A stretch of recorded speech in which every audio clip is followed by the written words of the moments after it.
Damien, Yes.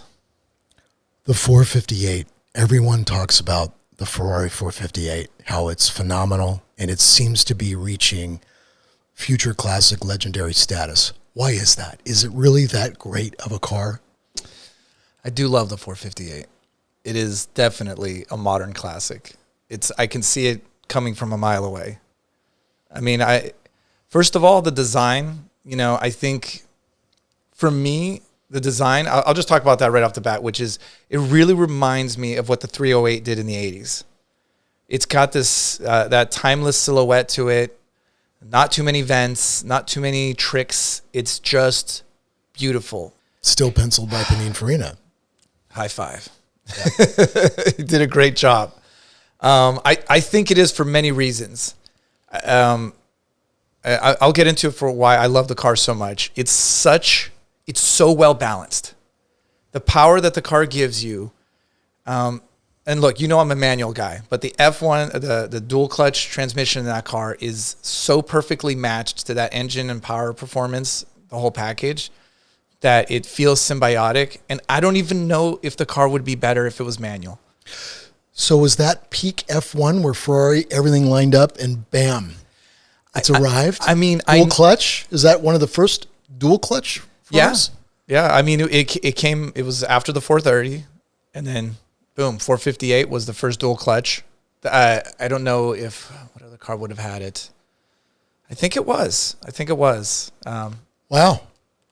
And explain the dual clutch again. Yeah, so you have your even and odd gears. So as you're accelerating, one gear is already engaged. And so as you're switching from like first to second gear is already engaged and ready to go. So what happens is it lets go of first and engages in second. So it's the quickest shifting. It is the quickest shifting. It's at first, the first time I was in one, it felt unnatural because it shifts so fast that as you're pushing the button, as you click the micro switch, the gear has changed. Wow. It's before you can let go of the paddle, you're in the next gear. So it feels supernatural. Wow. Right? Because you're used to like, okay, I'm gonna slow down, switch gears, and I'm gonna speed up again. Torque is gonna hit, power is gonna go. And so you get this sort of back and forth feeling like when you're driving a manual car. And previous F1s, the 430 and all that gave you a similar feeling. You get a little bit of a loss of power, and then boom, you get a gain, and it gives you this whole sensation. When you're in that car, it was the first time ever when I was accelerating, and then when it switched gears, which you can barely tell, you can hear the audible sound, and then you get a jolt of torque from the RPM shift, and it just pushes you forward faster. So it's like first gear, faster, second gear, third gear, faster. And it's wow. And it's such a strange and adrenaline-filled sensation, so exhilarating. So it's really nice. And which is fine. All dual clutches do this. This is not just a Ferrari thing. Of the cars I've felt, though, I feel like, of course, the transmission is shifting, right? You push a button and it's doing it for you. But for some reason in that particular car, because you have to wind out the motor, it's got 9,000 RPM, and because the way that the car shifts, it really feels like you're in control. It really feels like you're doing it and you have a part in it. So it is a nice symbiotic dance. Wow. And you don't have to, but you want to wind out the motor. So like in the more modern cars, the 488, the Pista, and then the F8, there's so much horsepower that it starts feeling video gamey. Yeah, have a lot of seat time in 488, and I'm 0 to 149 in a blink of an eye, and I got to slam on the brakes, and it's just like, Jesus, there's just where do I go? What do I do? The game's over. Game's over. Yeah, you're just holding on for the ride. Yes. And I also feel like, now they're higher revving engines, but the 488 didn't rev as high, right? It was a turbo engine, and I don't know if it's 6,000 or 7,000 RPM red line versus 9,000. So you really wasn't giving you the same vibe at all. It's that spool turbo rather than the wind out naturally aspirated. The crazy power that cars are producing now, it's just, people just don't understand. Like when we were kids, it was 300 horsepower was a sports car. Now, 500 horsepower just gets you into the game. Yes. Everything's got 650, 750 horsepower, and that's such a crazy amount of power. And from that 0 to 100 range, where are you going with that? On a two-wheel drive car, it's diminishing returns. Yeah, I could see that with the 458. You had one that was modded. You gave me for a ride. It was a 488 that was modded. That was a 488, 750 horsepower, 800 horsepower. The tires would never stick. Like fourth gear cruising, as soon as you push the gas, rear wheels are struggling. That's crazy. It is crazy, and it doesn't make you feel. It just makes you understand that you're alive because traction control keeps you alive. Right. That's it. Yeah. That's all that's keeping you here on this planet. Yes.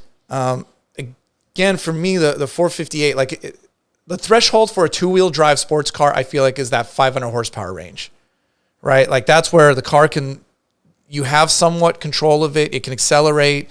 You know what I mean? You can go through the canyons, but it's still, you can die. You can kill yourself. It's interesting because GT3 RS is about 500 horsepower rear-wheel drive, right? Exactly. That's the threshold. That's the magic. Right, because after that, you're not controlling it anymore. It's all electronics controlling you. You can't, even then, electronics are saving your life still. Like, unless you're an amazing driver, and I don't consider myself at that level at all, because it's really, without traction control in a car like that, you better be good, man. You better be really good. My experience with Ferraris, though, is that traction control does let you, it just saves you last minute. It does let you get in trouble, but it just catches you in the end versus other modern cars are nannies. Are in at all times, and you're not going to screw up. I love the Ferrari traction controls because they give you, the car will break loose. It will give you a little bit. You put it in race mode and it'll put you out on the edge. Squirrely.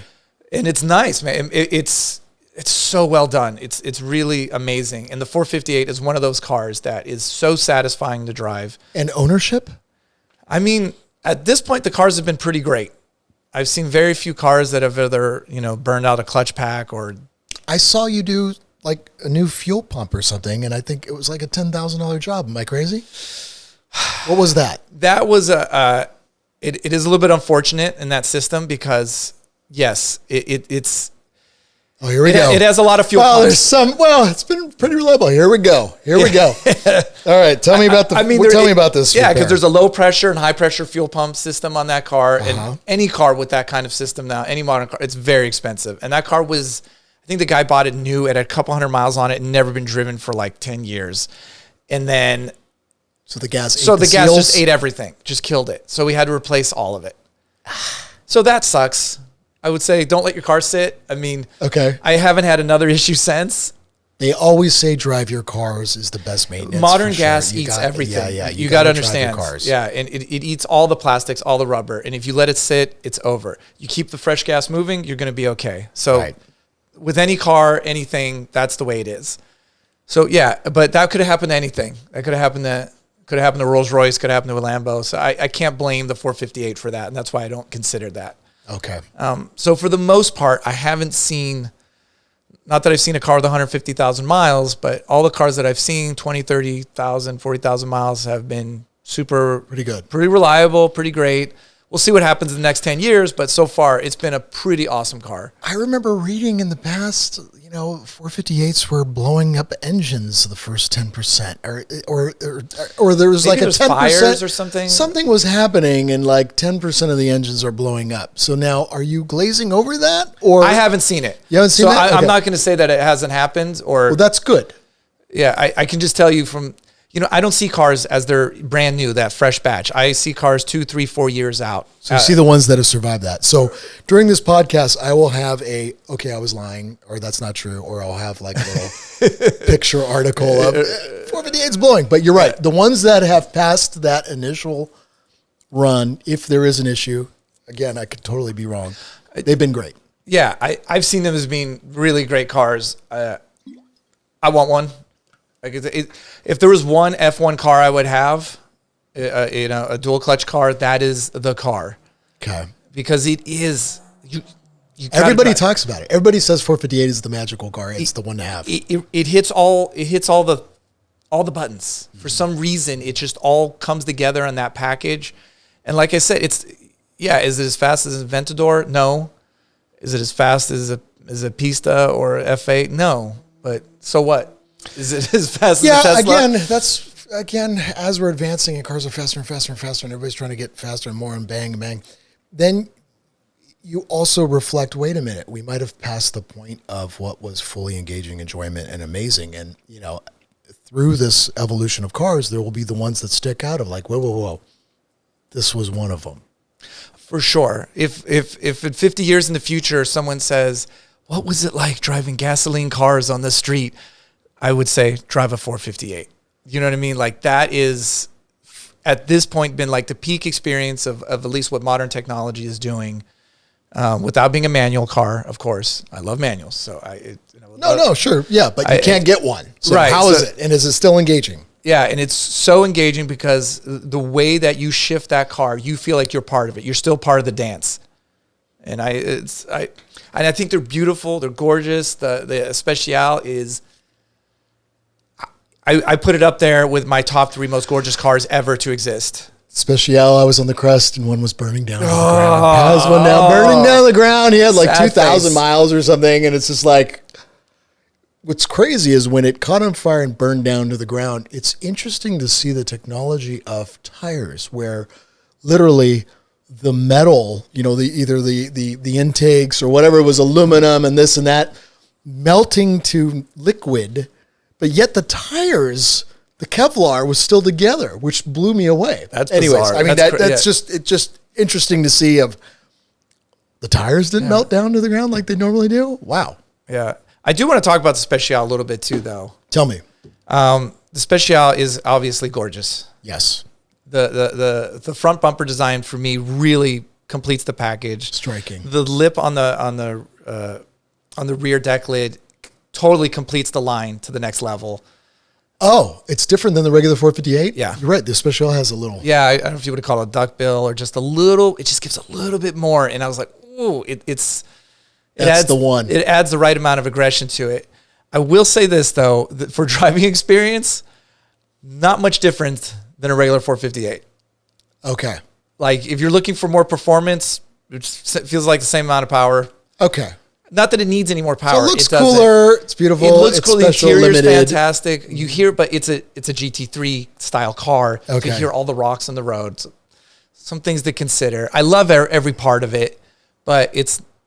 I didn't race the car. I don't know what it's like on a track, but you're getting pretty much 95% of the experience in a regular 458.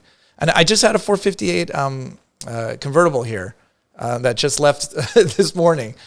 And I got to say, driving it around the block was like, God damn, it's so good. Even the convertible that weighs more, it doesn't feel like you want more power. It feels wonderful. It feels amazing. That's great to hear. So it's not just a memory in the past in your head. You just had one. It was just a confirmation again. Right. Oh yeah, this is a phenomenal car. And I drove it knowing we were going to have this conversation. Going, do I?